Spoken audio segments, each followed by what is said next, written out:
dias eu fiz uma pequena viagem e uma coisa me intrigou. E eu acabei voltando lá nesse lugar e comprando alguns utensílios que não tinha nenhum brilho. Eu encontrei alguns jarros de cerâmica e perguntei ao moço quanto custava. Ele me deu um valor bem baixo. E na época eu pedi mais ou menos uns 50 jarrinhos. Jarrinhos feito de barro, que ele é assado no forno e ele fica parecendo aquela talha de tomar água. Vocês sabem, né, que chegava na casa da vovó. E eu quero que você venha comigo aqui na palavra de Deus, no livro do profeta Jeremias, no capítulo 18. E tem uma palavra que me lembra bem desse vaso que eu vi. Capítulo 18, versículo 4 e o versículo 6, eu quero que você veja comigo. Você, meu querido visitante, você pode ler aqui no telão comigo também. Eu acho muito interessante isso, de ver o que está acontecendo aqui com um jarro, com um vaso que está nas mãos de um homem. E qual é a ação de Deus para com aquilo. Você pode permanecer sentado mesmo como você está, muito obrigado. E Jeremias 18, 4, olha para você ver essa passagem bíblica. Eu quero muito que você compreenda ela comigo nessa noite.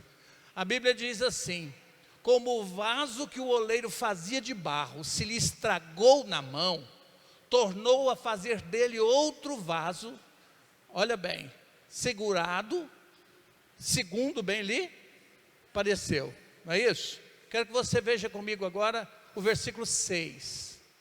Não poderei eu fazer de vocês como fez o oleiro, ó casa de Israel, diz o Senhor. Eis que como barro na mão do oleiro, assim são vocês na minha mão, ó casa de Israel. Você já perdeu alguma coisa assim?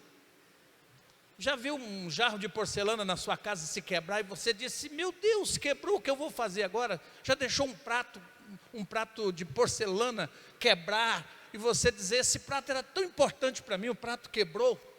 Já aconteceu do seu carro quebrar e você vê o quanto é importante ter um carro funcionando? Você já quebrou o pé? Já quebrou a mão? Quanta dor você sentiu? E é tão importante, gente, eu quero dizer a vocês, ter uma palavra de um especialista, por exemplo, um médico, um ortopedista, quando a gente quebra. Nós queremos ir ao hospital e fazer um raio-x e ver que tipo de quebradura foi, que tipo de tratamento se precisa ter. E aqui nesse texto aqui que eu quero que você venha comigo. Aqui diz, vamos deixar ele mesmo contar a história? Então vamos no versículo de número 1, no capítulo 18. O próprio profeta vai contar a história para nós. Nós vamos até dispensar as minhas palavras aqui. E veja bem o que ele diz. Palavra do Senhor que veio a Jeremias dizendo, olha bem, dispõe-te e você desce, você vai lá na casa do oleiro, lá na olaria, onde se faz o barro, que pega o barro, que se faz o jarro. E é muito interessante ver como é que aquela roda, né, gira, e o barro, o oleiro vai dando forma ao jarro com o barro. É isso que ele foi lá, desce à casa do oleiro, e lá você vai ouvir as minhas palavras. Eu vou falar com você lá na casa do oleiro. E o que foi que aconteceu? Ele obedeceu. Ele desceu à casa do oleiro e ele estava entregue à sua obra. Ele estava trabalhando lá nas rodas, estava sobre rodas, ele estava fazendo jarros. E o que acontece é o versículo 4, olha para você ver. Como o vaso que o oleiro fazia, estava nas mãos dele, esse jarro, ele fez o quê? Ele estragou. Mas ele estragou nas mãos de quem? Nas mãos do oleiro. O jarro não estava na mão de qualquer pessoa, estava nas mãos do oleiro. E eu quero que você observe comigo. Esse versículo 1 até o versículo 6 diz essa história linda para nós. A palavra do Senhor veio a esse homem chamado Jeremias. Aqui nós encontramos essa passagem bíblica. Deus está falando de quem? Está falando de Israel. Está falando da nação de Israel que havia se estragado. Se nós formos tratar de nação, o Brasil também está estragado. Os poderes estão estragados. Quem exerce autoridade está estragado. Nós estamos completamente desiludidos. Estamos vivendo agora a época da política. E como estamos desiludidos com tudo? Porque quebrou-se. E quantos casamentos se quebrou, quantas amizades se quebrou, quanta fé se quebrou. E aqui eu acho interessante, é porque aqui tem uma história de solução. Não é uma história qualquer, é a história de alguém que está na casa do oleiro e Deus está realizando uma obra aqui. Olha Isaías capítulo 64, versículo 8, nós vamos colocar aqui no telão para você ler conosco, por favor. Isaías capítulo 64, versículo de número 8. Nessas passagens você percebe Deus, Ele é o oleiro. É importante, olha bem, mas agora, ó Senhor, Tu és o nosso Pai, nós somos o barro, olha bem, e o Senhor é o oleiro. E é muito importante olhar isso, e todos nós somos o quê? Obra das Suas mãos. E para entender alguém, nós temos que voltar para Deus. Os nossos problemas, nós precisamos voltar para Deus. E nós estamos voltando para quantas circunstâncias e pouco para Deus. Tem gente voltando para o horóscopo. Tem pessoas voltando para o homem, está voltando para o coach. E a palavra de Deus está dizendo que nós precisamos voltar para Ele, é para Deus. Então, sendo Ele o oleiro, Ele faz como Ele quer. Vamos tirar algumas lições desse texto para nós? Aqui de Jeremias capítulo 18. Eu quero que você observe comigo lições maravilhosas. Primeiro, o barro precisa estar nas mãos do oleiro. Quando o barro está nas mãos do oleiro, uma grande obra vai acontecer, mesmo que você pense que não vai acontecer. Então nós precisamos o quê? Estar nas mãos de Deus. É nas mãos dele que nós precisamos estar. Quem falou que a sua causa é perdida? Quem falou que você não tem mais jeito? Quantas bocas malditas diz para você, desiste, para, e você está dizendo, não, Deus falou comigo, eu não vou parar. Nós precisamos estar nas mãos de Deus.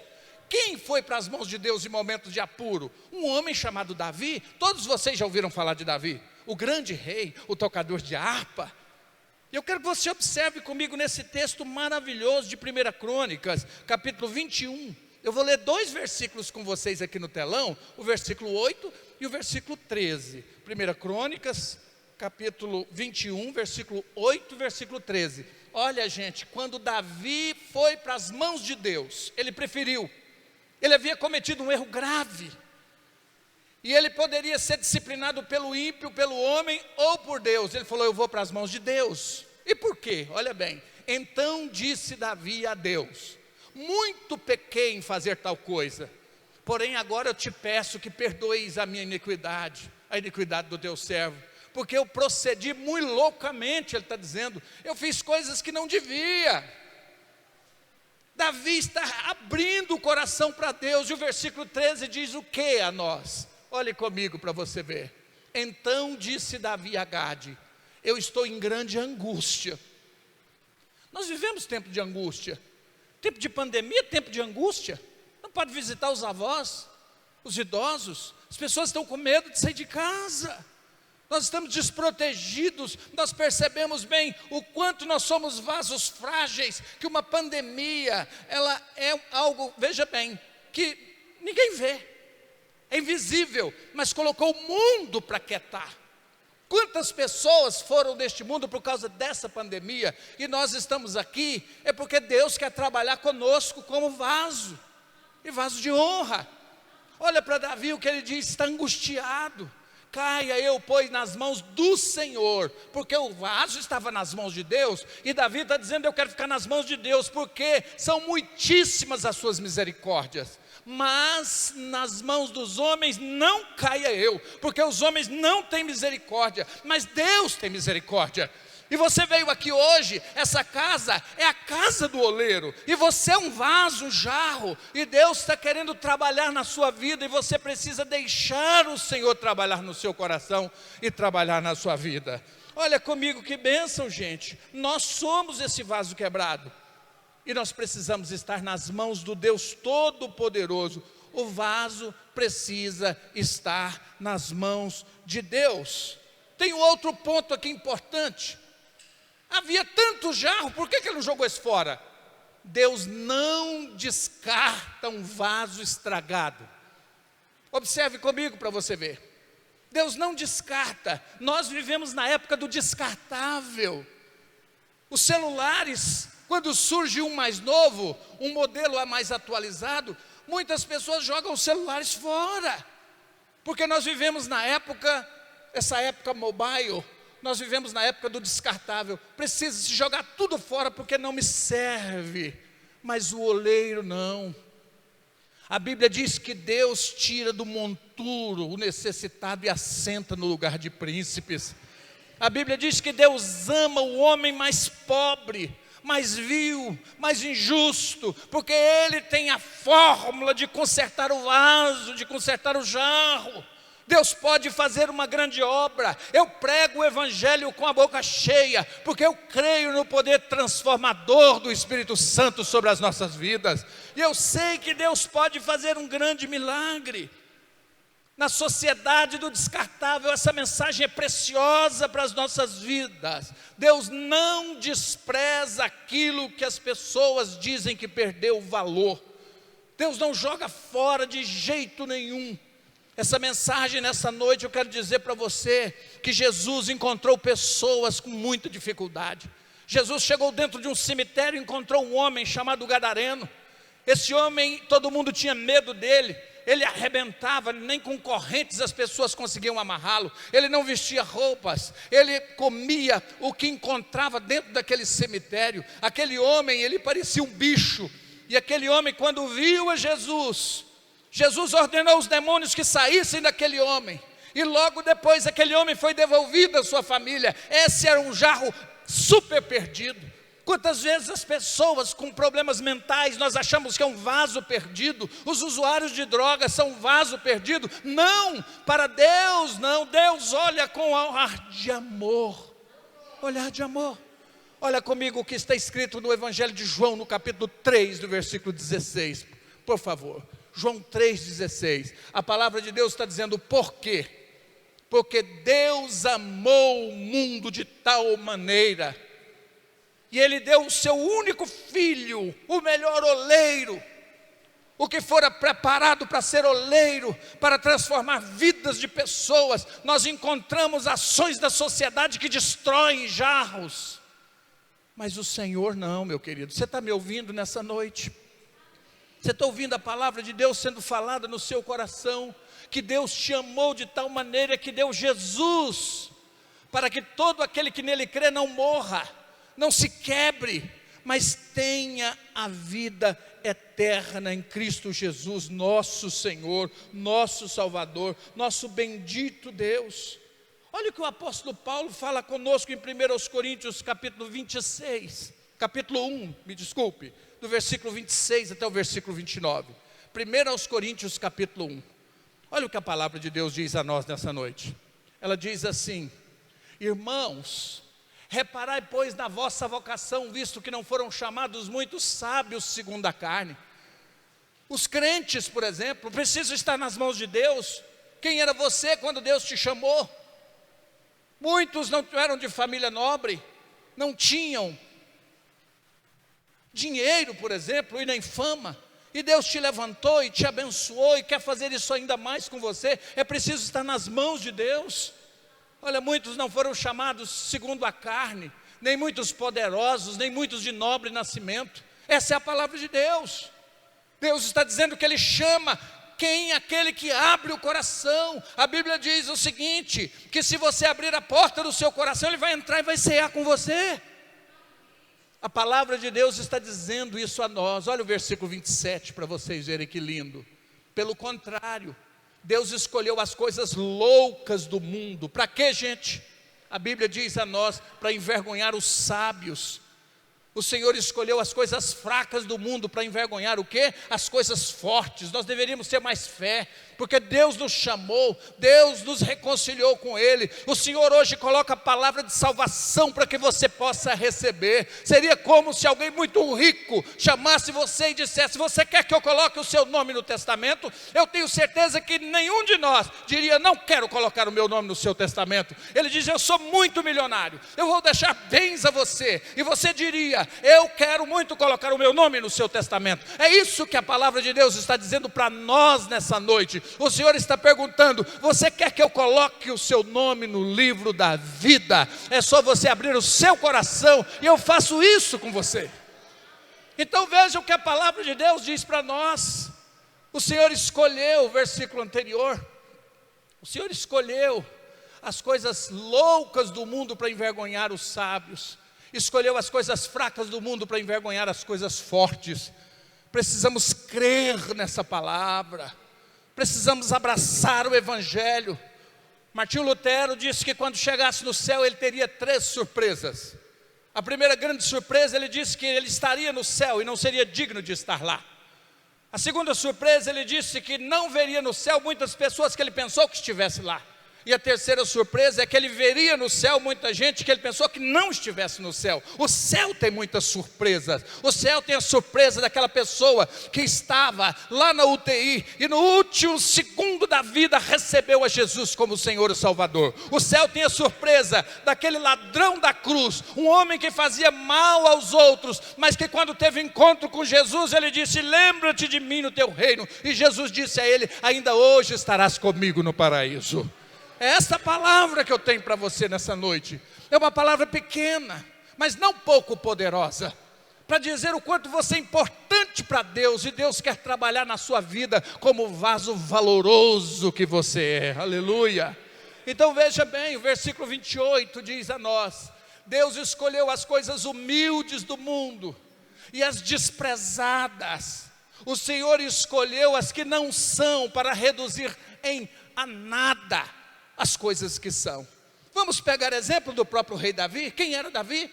Davi era um menino, e o pai de Davi, chamado Jessé, chama ele e diz o seguinte: meu filho, o povo de Israel está sendo acuado por um gigante chamado Golias. Vá até lá levar queijo, levar farinha, vá até lá levar pastas, vá até lá levar suprimento, vá levar leite. E o menino arruma certamente ali um jumento, ele abalda o jumento, coloca todas essas coisas de comer, e ele sai e ele vai levar. Quando ele chega lá, ele vê um gigante, um homem com 3 metros de altura, com uma lança na mão imensa, ele envergonhando o povo de Israel. E ele disse o seguinte: quem é que vai lutar com esse gigante? Ninguém tinha coragem. E ele disse o seguinte: eu vou até lá.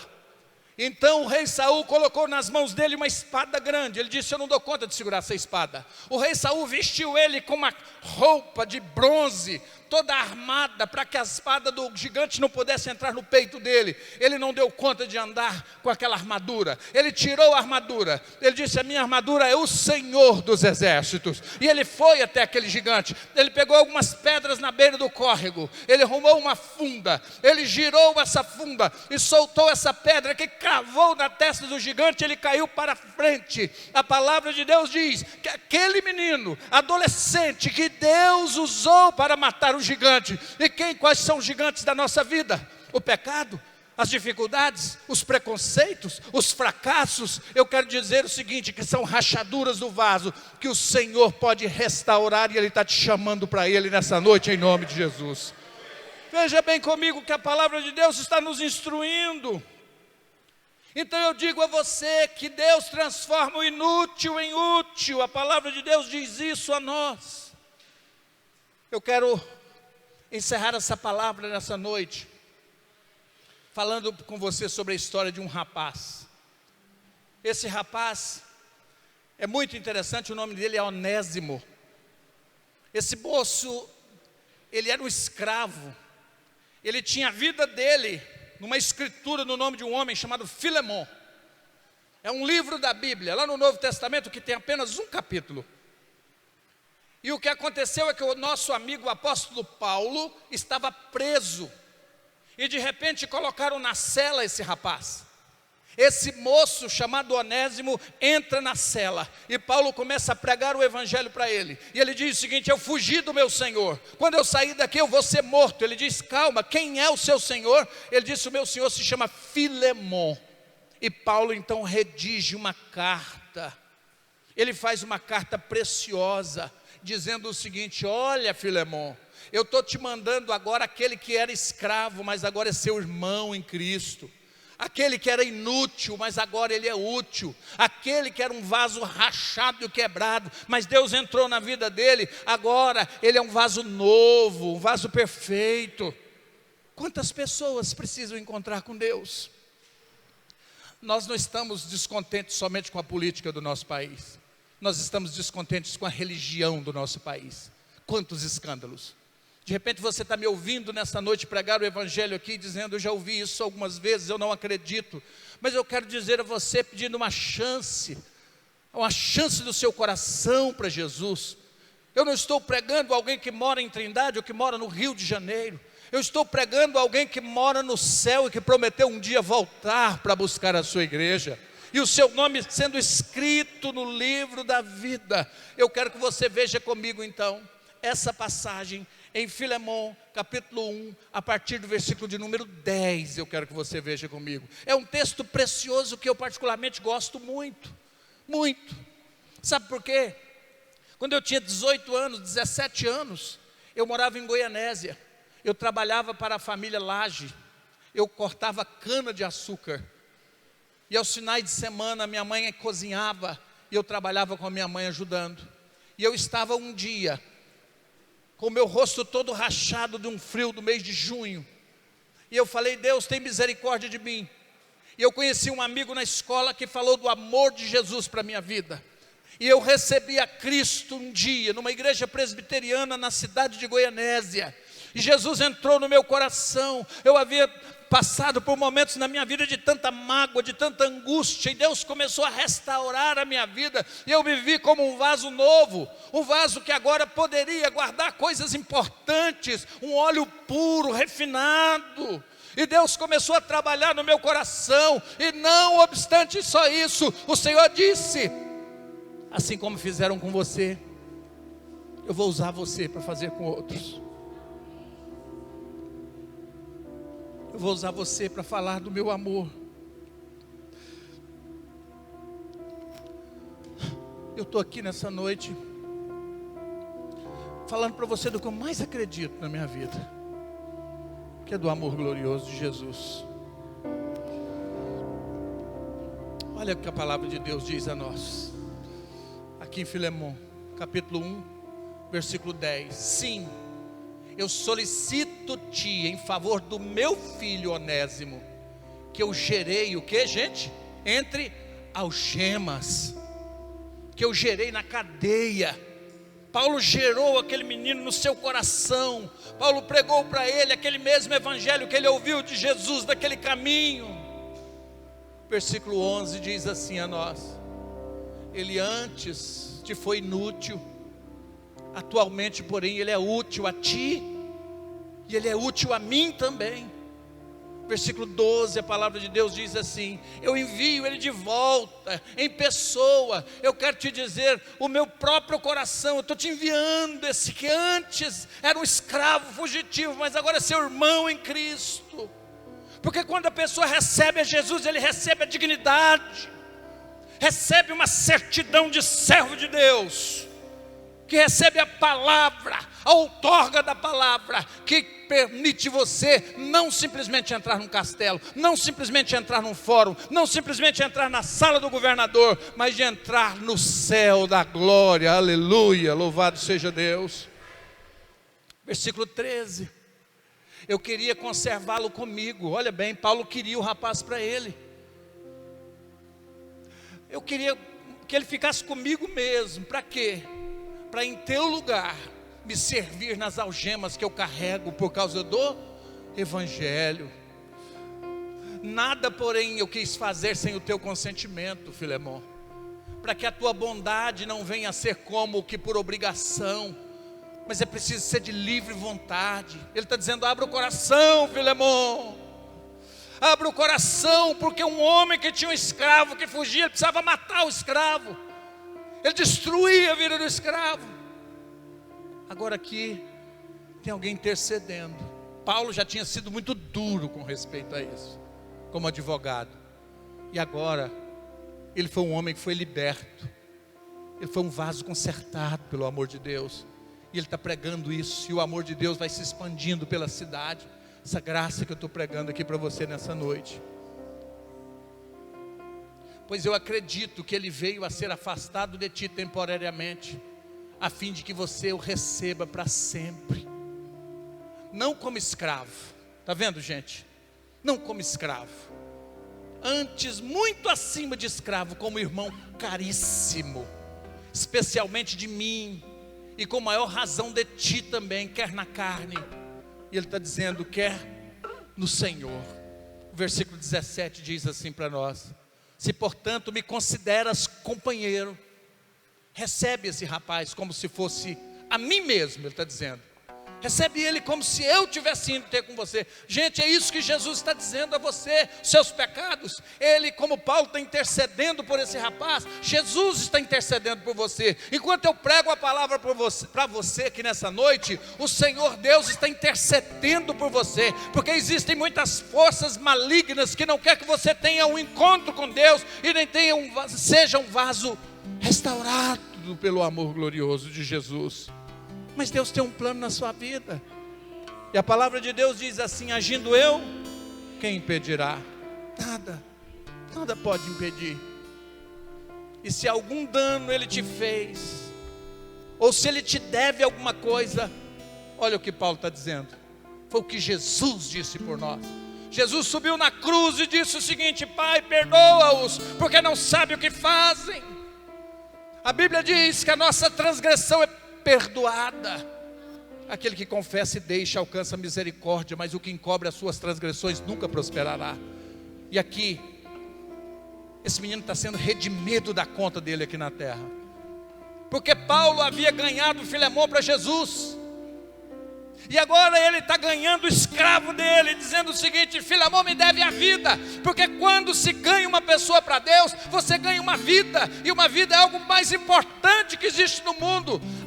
Nós sabemos que uma alma vale mais do que o mundo inteiro, mais do que tudo. Viu quanto você é precioso?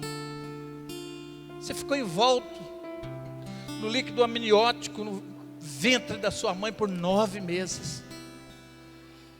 Dentre quantos, Deus escolheu você. E Deus não te escolheu para ser um vaso quebrado. O Senhor quer consertar sua vida emocional, seu coração, sua saúde. Ele quer restaurar a sua sorte como as torrentes no Negueb. Ele quer fazer isso. Se algum dano ele te fez, e se ele te deve alguma coisa, põe tudo na minha conta. Ele faz, gente. O oleiro é especialista em vasos quebrados. Ele faz. Fique nas mãos de Deus. Nós vamos louvar ao Senhor agora.